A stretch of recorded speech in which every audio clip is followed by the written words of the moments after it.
Hello friends, സാന്ത്വനത്തിലേക്ക് എല്ലാവർക്കും സ്വാഗതം. ആനന്ദിനെയും ശ്രീദേവിയും നല്ല രീതിയിൽ തന്നെ ക്ഷണിച്ച് അകത്തുകൊണ്ട് ഇരുത്താണ് കേട്ടോ ഉദയഭാനും ഭാര്യയും. എന്നിട്ട് ചായയൊക്കെ കൊടുക്കുന്നുണ്ട്. അവർ ചായയും കാര്യങ്ങളൊക്കെ കുടിക്കുന്ന സമയത്ത് ഓരോ കാര്യങ്ങൾ സംസാരിച്ചുകൊണ്ടിരിക്കുകയാണ്. അപ്പോൾ എങ്ങനെയുണ്ട്, വന്ന വഴി ബ്ലോക്ക് ഉണ്ടായിരുന്നു, തിരക്കുണ്ടായിരുന്നു എന്നൊക്കെ ചോദിക്കുന്നുണ്ട്. അതിന് ധർമ്മൻ മറുപടിയും പറയാം കേട്ടോ. ധർമ്മൻ തിരിച്ചും ചോദിക്കുന്നുണ്ട്, ബിസിനസ്സൊക്കെ എങ്ങനെ നടക്കുന്നുണ്ട് സാറെന്ന്. കുഴപ്പമില്ല, നല്ലപടി നടന്നു പോകുന്നുണ്ട് എന്നൊക്കെ പറയാം. ഇതിനിടയ്ക്ക് ശ്രീകല ഇങ്ങനെ ചെറിഞ്ഞ് നോക്കുന്നുണ്ട് കേട്ടോ ശ്രീദേവിനെ. കാരണം പറഞ്ഞ ആഭരണങ്ങളൊന്നും ഇടാതെയാണല്ലോ ശ്രീദേവി വന്നിരിക്കുന്നത്. എന്നിട്ട് ശ്രീദേവിയോട് പറയാം, മോളെ ഞാൻ പറഞ്ഞ കാര്യം നീ മറന്നുപോയോ? എന്താ അമ്മ ചോദിച്ചത്? അപ്പോൾ ഞാൻ പറഞ്ഞില്ലേ ഒരു താലി അത് മാറ്റിയിടുന്ന കാര്യം, ഞാൻ ഒരെണ്ണം വാങ്ങിച്ചു വെച്ചിട്ടുണ്ടെന്ന്. നീ ഇങ്ങ് വന്നേ, ഞാനത് കാണിച്ചു തരാം.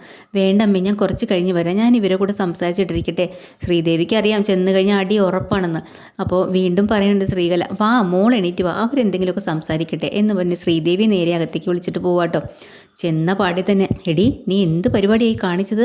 നിന്നോട് ഞാൻ പറഞ്ഞല്ലേ മുഴുവൻ ആഭരണങ്ങൾ ഇട്ടിട്ട് വേണം ഇവിടെ വരാനെന്ന്. എന്നിട്ട് എന്ത് ചെയ്യും, ആഭരണങ്ങളൊക്കെ എന്ത് ചെയ്യടി? അമ്മേ ഞാൻ എന്ത് ചെയ്യാനാ? അവിടെ എല്ലാം എൻ്റെ കയ്യിൽ നിന്ന് ഊരി വാങ്ങിച്ചു വെച്ചോ? ആര്? എന്തിന്?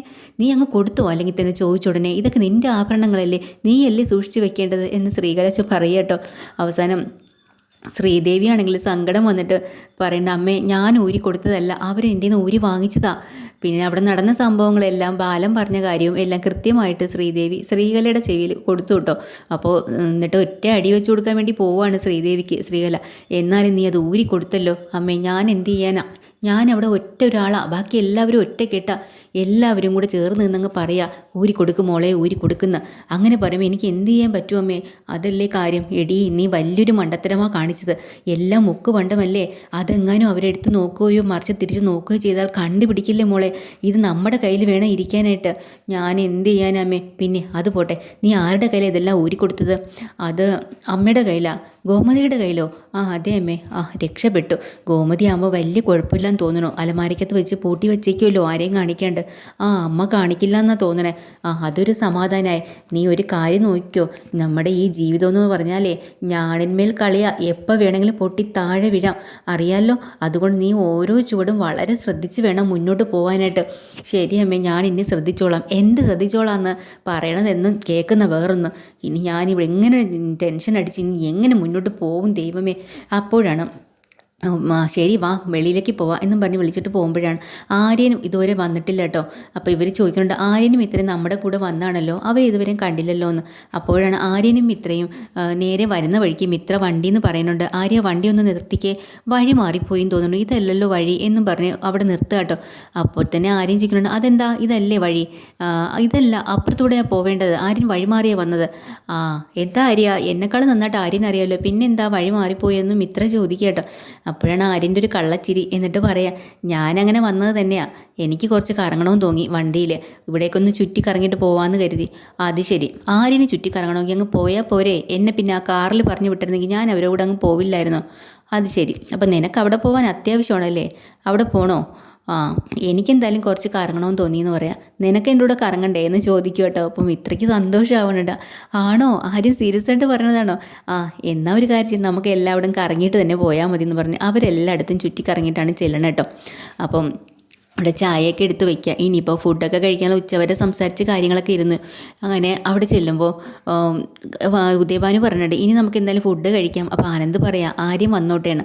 അങ്ങനെ ആര്യനും ഇത്രയും കൂടെ കയറി വരുമ്പോൾ ഞാൻ പോയി ക്ഷണിച്ചിട്ട് വരാമെന്ന് ശ്രീകല പറയാം. അതിന് തൊട്ട് പിന്നെ ശ്രീവിദ്യയും പറയണം, ഞാൻ പോയി വിളിച്ചിട്ട് വരാമെന്ന്. അപ്പോൾ ആനന്ദ് പറയാം, വേണ്ട ആരും പോയി വിളിക്കണ്ട, അവരിങ്ങോട്ട് വന്നോളൂ എന്ന് പറയാം.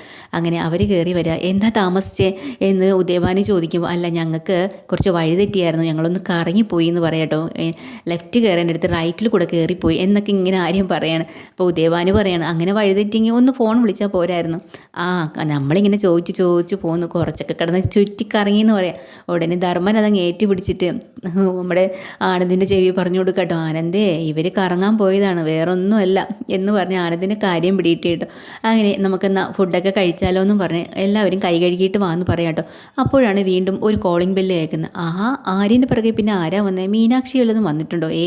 മീനാക്ഷി ചേച്ചി എന്തായാലും വരില്ല. കാരണം എന്നെപ്പോലെ ഇടയ്ക്കിടയ്ക്ക് കോളേജിൽ നിന്ന് ലീവ് എടുക്കും പോലെ ജോലി സ്ഥലത്ത് നിന്ന് ചേച്ചിക്ക് ലീവ് എടുക്കാൻ പറ്റില്ലല്ലോ, അതുകൊണ്ട് അവർ വരാത്ത, ഇത് വേറെ ആരെങ്കിലും ആയിരിക്കും എന്നും പറഞ്ഞ് ഡോർ ചെന്ന് തുറക്കണതും എല്ലാവരും ശ്രീദേവിയും ശ്രീവിദ്യയും ഉദയഭാനും കൂടെ അങ്ങ് അന്തം വിട്ട് പോവാട്ടോ. കടം വാങ്ങിച്ചിട്ട് 2 ലക്ഷം രൂപ കൊടുക്കാനുള്ള ആളാണ് സുരേന്ദ്രൻ. അയാളെ കണ്ടതും ദൈവമേ ശ്രീദേവി അങ്ങ് പേടിച്ച് വിറയ്ക്കട്ടോ. അയാൾ ഇങ്ങോട്ട് കയറി വന്നിട്ട്, എടോ താൻ എന്ത് പരിപാടിയാണ് കാണിക്കുന്നത്? എനിക്ക് തരാനുള്ള 2 ലക്ഷം രൂപ ഇങ്ങോട്ട് തന്നേ മര്യാദയ്ക്ക്. കടം വാങ്ങിച്ചിട്ട് മുങ്ങിക്കളയാൻ നിൻ്റെയൊക്കെ പണിയെന്നും പറഞ്ഞുകൊണ്ട് അങ്ങേര് തുടങ്ങിയിട്ടോ. ഇവിടെ ബാക്കി എല്ലാവരും അന്തം വിട്ട് നിൽക്കുക. എന്താ പ്രശ്നം, എന്താ ആരാ ഇതെന്നൊക്കെ ചോദിക്കുക. എൻ്റെ മോളുടെ കല്യാണത്തിന് വേണ്ടി വച്ചിരുന്ന കാശാണ് എടുത്ത് കൊടുത്തത് ഇയാൾക്ക് ഞാൻ. എന്നിട്ട് ഇപ്പം എൻ്റെ മോളുടെ കല്യാണമായി. ആ കല്യാണത്തിന് വേണ്ടിയിട്ട് ചിലവാക്കാനാണ് എനിക്ക് എൻ്റെ പൈസ ഇപ്പം കിട്ടണം. ഇനി ഞാൻ കാത്തിരിക്കില്ല, മര്യാദയ്ക്ക് തന്നോ എന്നും പറഞ്ഞ് അയാൾ പ്രശ്നം ഉണ്ടാക്കുക കേട്ടോ. ഇവരാകെ പെട്ടുപോയില്ലേ. പെട്ടെന്ന് എന്നെ ഉദയഭാന് പറയാം, നമുക്ക് അങ്ങോട്ട് മാറി നിന്ന് സംസാരിക്കാമെന്ന്. വേണ്ടടോ, ഇവിടെ നിന്ന് സംസാരിച്ചാൽ മതി എന്ന് പറയുകയാണ്. അവസാനം നമ്മുടെ ശ്രീകല അങ്ങോട്ട് പറഞ്ഞു വിടാം കേട്ടോ, അങ്ങോട്ട് മാറി നിന്ന് സംസാരിക്കാൻ. അങ്ങനെ അവർ രണ്ടുപേരും കൂടെ മാറി നിന്ന് എന്തൊക്കെയോ സംസാരിച്ച് കൂട്ടുന്നുണ്ട് കേട്ടോ. എങ്ങനെയെങ്കിലും അയാളെ അവിടുന്ന് പറഞ്ഞു വിടാനുള്ള വഴിയെല്ലാം നോക്കി. അപ്പോൾ പോയി കഴിയുമ്പോഴത്തേക്കിനും ധർമ്മം ചോദിക്കുന്നുണ്ട്, എന്താ പ്രശ്നം? ഇവർക്കൊന്നും പറയാൻ പറ്റണില്ല. അതെന്ന് പറഞ്ഞ് വിൽക്കണേ ഉള്ളൂ. അതിനിടയിൽ കൂടെ ധർമ്മം തന്നെ പറയുകയാണ്, ഇയാൾക്ക് എന്താ വട്ടുണ്ടോ? പൈസ എന്നൊക്കെ ഇവിടെ നിന്ന് ചോദിക്കാനായിട്ട്. ഉദയഭാനു സാറിനെ പോലെ ഇത്രയും ബിസിനസ്സും പൈസയുള്ള ഒരാളിന് എന്തായാലും 2 ലക്ഷം രൂപ ചോദിക്കേണ്ട ആവശ്യമില്ല. അപ്പോൾ ഇവിടെ വന്നിങ്ങനെ പ്രശ്നം ഉണ്ടാക്കണമെങ്കിൽ അങ്ങേർക്ക് വട്ടായിരിക്കില്ലേന്ന്. ആദ്യ കയറി ഉടനെ അങ്ങ് ഉദയഭാനു പിടിച്ചു കേട്ടോ. ഉദയഭാനു പറയണം, അതെ വട്ടാണ്. ആർക്ക്? ഇപ്പോൾ വന്ന ആളിനെ അയാൾക്ക് തലയ്ക്ക് വട്ടാണ്. അയാൾ ശരിക്കും അയാളുടെ മോളുടെ കല്യാണമൊക്കെ ആയിരിക്കുമ്പോഴാണ് മോളൊരു ചെറുക്കനോട് ഇറങ്ങിപ്പോയത്. അതോടുകൂടി അയാൾക്ക് തലയ്ക്ക് വട്ടായി. പിന്നെ എല്ലാവരോടും കാശും ചോദിച്ചു മോളുടെ കല്യാണം പറഞ്ഞ് ഇങ്ങനെ നടക്കും. അതാ പാവം. അതുകൊണ്ടാണ് ഞാൻ ഒന്നും മിണ്ടാതെ കേട്ടിട്ട് നിൽക്കേണ്ടി വന്നതെന്ന്. ഓ അത് ശരി, ഇനിയിപ്പോൾ ഇതിനെപ്പറ്റി സംസാരിക്കണം, നമുക്ക് ഊണ് കഴിക്കാം എന്ന് പറഞ്ഞ് എല്ലാവരും കൈ കഴുകുക. പക്ഷെ ആരെയും സംശയത്തോടു കൂടി മിത്രയോട് പറയണം, മിത്രേ അയാളെ കണ്ടിട്ട് വട്ടാണെന്ന് നിനക്ക് തോന്നിയോ? അതെങ്ങനെ ആരെയും ഒരാളെ പുറമേ കണ്ടിട്ട് നമുക്കിങ്ങനെ തോന്നുക, ഒരാളുടെ സ്വഭാവം എന്താ ഒന്നും നമുക്ക് പറയാൻ പറ്റില്ലല്ലോ. പക്ഷേ എനിക്ക് തോന്നി അയാൾക്ക് വട്ടൊന്നും ഇല്ലയെന്ന്. ചെന്ന അതൊക്കെ പോട്ടെ എന്നും പറഞ്ഞ് അപ്പോൾ ആര്യനാണെങ്കിൽ കൈ കഴുകാനായിട്ട് പോയിട്ട് ഒരു ഫോൺ ചെയ്യണമായിരുന്നു. അപ്പോൾ ഫോൺ ചെയ്യാൻ വേണ്ടി ആ ഡോറിൻ്റെ റൂമിൻ്റെ സൈഡിൽ കൂടെ അങ്ങോട്ട് പോവാണ്. അപ്പോൾ കടക്കാർ വന്നതിൻ്റെ ടെൻഷനിൽ ശ്രീദേവിയും ശ്രീകലയും കൂടെ അതുപോലെ ശ്രീവിദ്യയും കൂടെ റൂമിനകത്ത് കയറുന്ന ഒരേ സംസാരം തന്നെ കേട്ടോ. അപ്പം ശ്രീകല പറയാം, നാശം പിടിക്കാൻ എന്തെങ്കിലും ഒരു സന്തോഷമുള്ളൊരു കാര്യങ്ങൾ വീട്ടിൽ നടക്കുമ്പോൾ എങ്ങനെയെങ്കിലും ഈ കടക്കാർ മണത്തെറിഞ്ഞ് ഇവിടെ വരും. നാശം. ഇനിയിപ്പോൾ ഇവരെ മുമ്പിൽ വെച്ച് പിടിക്കപ്പെടാത്തത് ഭാഗ്യം. ഉദയഭാനു ചേട്ടന് അപ്പോഴ് ഒരു ബുദ്ധി തോന്നിയതുകൊണ്ട് അത്രയെങ്കിലും പറഞ്ഞ് രക്ഷപ്പെട്ടു. എന്നും ഇങ്ങനെ പിടിച്ച് നിൽക്കാൻ പറ്റും തോന്നല്ലോ മോളെ. കടം വാങ്ങിച്ച് മുടിഞ്ഞു എന്ന് പറയുമ്പോൾ ശ്രീദേവി പറയാം, അമ്മേ കടം വാങ്ങിച്ചാണോ അമ്മ ജീവിക്കേണ്ടത്? ജോലി ചെയ്തല്ലേ ജീവിക്കേണ്ടത്? ഇതെല്ലാം ആര്യൻ അവിടെ നിന്ന് കേൾക്കാട്ടോ. പുറത്ത് ആര്യൻ ഇവിടെ എന്തോ കടത്തിൻ്റെ കാര്യങ്ങൾ പറയുമ്പോൾ ആര്യൻ ഡോറിൻ്റെ അവിടെ ചെവി കൊടുത്ത് നിൽക്കുകയാണ്. അപ്പോൾ ശ്രീകല പറയുന്നുണ്ട്, കടം വാങ്ങിച്ച് പോയി, ഇനി എന്ത് ചെയ്യാൻ പറ്റും? ഇനി കടക്കാരുടെ മുമ്പിൽ ആത്മഹത്യയെ വഴിയുള്ളൂ.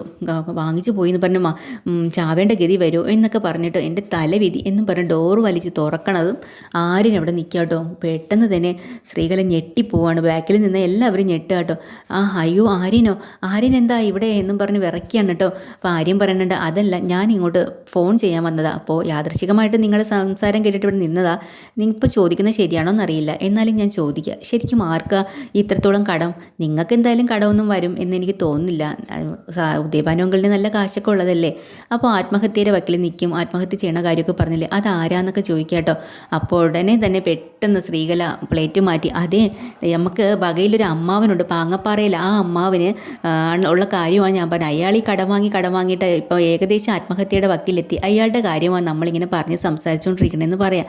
അത് ശരി, അങ്ങനെ അത്ര ബുദ്ധിമുട്ടി നിൽക്കുന്ന ബന്ധുക്കളാണെങ്കിൽ നിങ്ങൾക്ക് എന്തെങ്കിലും സഹായിച്ചൂടെ എന്ന് ചോദിക്കാം കേട്ടോ. അപ്പോൾ ഉടനെ ഇവർ പറയാം, ബന്ധുക്കളെ സഹായിച്ച് മടുത്താരിയാ. സിംഗപ്പൂരിലെ ഒരു വീട് പോലും ഞങ്ങൾ വിൽക്കേണ്ടത് ബന്ധുക്കളെ സഹായിച്ചതിൻ്റെ കാരണത്താലേ നമുക്കത് നഷ്ടപ്പെട്ടത് എന്നൊക്കെ ഇങ്ങനെ വലിയ ഗമയിൽ പറയാം. ശ്രീദേവി ഓടി വന്നിട്ട് പറയാം, ആര്യൻ എന്താ എന്നൊക്കെ ഇങ്ങനെ പേടിച്ച് പറിച്ച് ശ്രീദേവി നിൽക്കുക കേട്ടോ. അപ്പോൾ എന്തായാലും ആര്യനെ അങ്ങ് വിശ്വസിപ്പിക്കാൻ കഴിഞ്ഞല്ലോ. സാരയില്ല, മോൻ എന്തെങ്കിലും പ്രശ്നമുണ്ടോ വേറെ? എനിക്കൊരു പ്രശ്നമില്ല എന്നും പറഞ്ഞുകൊണ്ട് ആര്യനെ അങ്ങോട്ട് പോവുക. അയ്യോ എൻ്റെ മോളെ തൽക്കാലം രക്ഷപ്പെട്ടു. ഇപ്പം എല്ലാം പിടിക്കപ്പെട്ടനായിരുന്നു. ഇതാ ഞാൻ പറഞ്ഞത്, ഇനി വളരെ സൂക്ഷിച്ച് വേണം മുന്നോട്ട് പോകാൻ. കാര്യങ്ങളൊക്കെ അവരൊക്കെ ഓരോന്നായിട്ട് മനസ്സിലാക്കി വരികയാണ്. അതുകൊണ്ട് വളരെ ശ്രദ്ധിച്ചോണം മോളെ എന്ന് പറയാട്ടോ. അങ്ങനെ പേടിച്ച് വിറച്ച് അവർ നിൽക്കുകയാണ്. എപ്പിസോഡ് തീരുന്നത്. പുതിയൊരു എപ്പിസോഡുമായി വീണ്ടും വരാം. ചാനൽ ഇഷ്ടമായ ലൈക്ക് ചെയ്യുക, ഷെയർ ചെയ്യുക, സബ്സ്ക്രൈബ് ചെയ്യുക. Thank you.